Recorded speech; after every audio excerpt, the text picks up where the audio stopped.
Good morning, students. Today we will work out few more problems from this particular chapter. What is the mass of 0.2 mole of oxygen atom and 0.5 mole of water molecules? Now here we are required to find mass of this 0.2 mole and 0.5 mole. Now as we know that 1 mole of oxygen atom is equivalent to the atomic mass or molecular mass in grams. So they are telling 0.2 mole of oxygen atom. They have not told us O2. O2 becomes a molecule. They have specifically mentioned oxygen atom. So we just need to take 16 gram. So 1 mole has got 16 grams. So 0.2 mole, how many grams will it contain? So we have to cross multiply. So the answer will be 3.2 gram. It is very simple. If you know what is the atomic mass of oxygen, you will be able to calculate it in a very easy manner. Look at the second one. Now 0.5 mole of water molecule. Water is a compound. So if I have told you the molecular mass of water is 18U. Okay, since 1 mole is nothing but atomic mass or molecular mass in gram, we have to write it as G. So 1 mole of water contains 18G. Whereas mass of 0.5 mole of water, how many grams does it contain? We don't know. So we have to cross multiply. When we cross multiply, it will be 18 into 0.5 divided by 1. Finally, the answer will be 9 gram. Next. Calculate the number of molecules of sulfur acid present in 16 gram of solid sulfur. So, what are we supposed to calculate? The number of molecules or the particles of sulfur acid present in 16 gram of solid sulfur. So, students, how much is 1 mole? It is nothing but molecular mass or atomic mass in gram. So, sulfur over here is given as SH. So, 1 atom of sulfur, the atomic mass is 32 into 8, because there are totally 8 atoms. So that's why 32 into 8, and we will get 256 gram. Now this is equivalent to 1 mole. Okay, it is a molecular mass in gram. So 1 mole has got so many number of particles. See, 256 gram has got so many number of particles. So 16 gram, how many number of particles?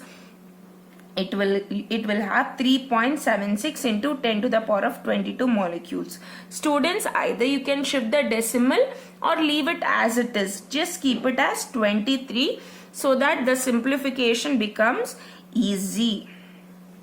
Next, calculate the number of aluminium ions present in 0.051 gram of aluminium oxide. Okay, we have to find out aluminium ions present in 0.051 gram of aluminium oxide. Remember, this is a compound. They are asking for aluminium ions. They have given a hint also.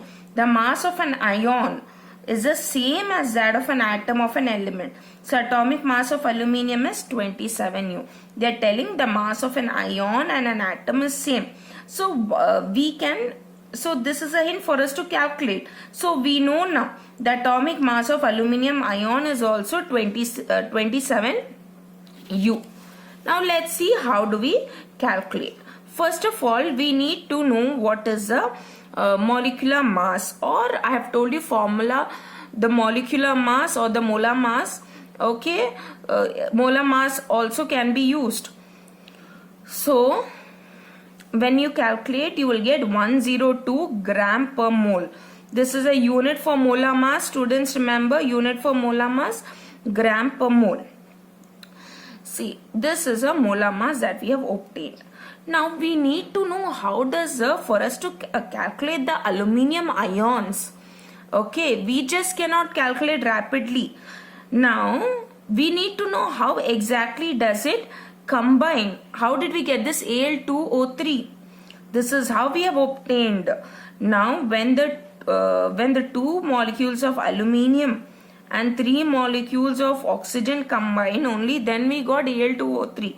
See, for calculation we need to know how the atoms or ions, how ions are combining to give rise to compound. Only then we will be able to calculate. So now we know 1 or 2 grams of aluminium Al2O3 contains, this contains how many? It has got two atoms of aluminium ion. Okay, so 2 into 6.022 into 10 power of 23.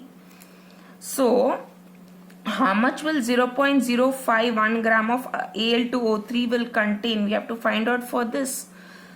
Okay, so we will cross multiply and we will get this answer.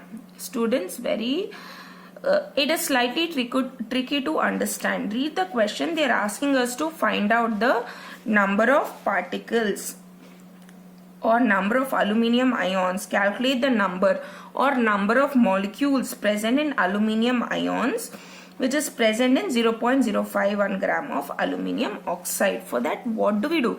First of all, we need to find out how it is combining. Okay, then we will get to know, yes, it is combining like this. It's not one aluminium ion that is combining, it's 2 aluminium ions that are combining to give rise to Al2O3. So we know, first we have to calculate, then we have to calculate the molar mass.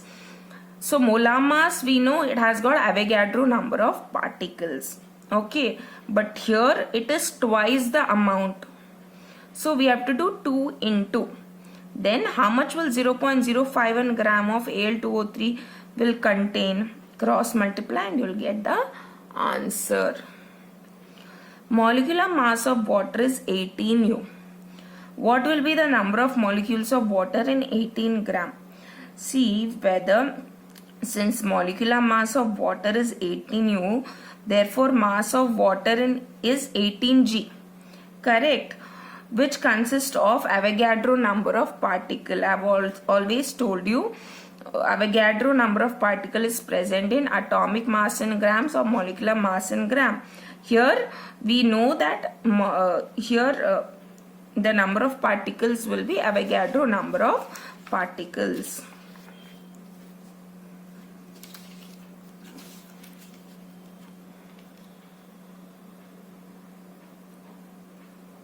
How many moles does 24 gram of Mg contain? So you have a formula for this. For number of moles, given mass divided by atomic mass. What is the given mass? 24. What is the atomic mass? It's also 24. So you will get 1 mole. Again you can apply the formula. How many moles are present in 4.6 gram of Na? Atomic mass is given. What is the given mass? 4.6 by the atomic mass, that is 23 gram. You will get the answer. Same way over here, convert 12.043 into 10 to the power of 22 molecules of sulfur dioxide into moles. You need to convert it into moles. Now there's a formula method as well as there is a direct method. Now we know 1 mole contains so many number of particles. Now we need to know how many moles does this 12.043 into 10 to the power of 22 contain. So we cross multiply and we'll get this answer. Okay, now I otherwise use this particular formula, that is number of moles is equal to number of molecules divided by Avogadro number. Then the last problem, I won't be working out any more problem after this. You have to do revision or practice with whatever problems I have worked out till now. A 0.24 gram of sample of compound of oxygen and boron was found by analysis to contain 0.096 gram of boron and 0.144 gram of oxygen. Calculate the percentage or composition of the compound by weight. Over here, over here what you need to do is you need to find out the percentage composition of the compound by weight. To find out this, there is a very simple way, that is we need to find out the percentage composition of the compound by weight. So first we will try to find out the percentage of boron. You have a direct substitution, that is mass of boron divided by mass of compound into 100. Percentage of oxygen, mass of oxygen divided by mass of compound into 100. Values are given, substitute, and you will get the mass percentage composition of compound by weight, that is 40% and 60%. Hopefully this is clear to you. Only you need to use the formula and substitute it, you will get the answer.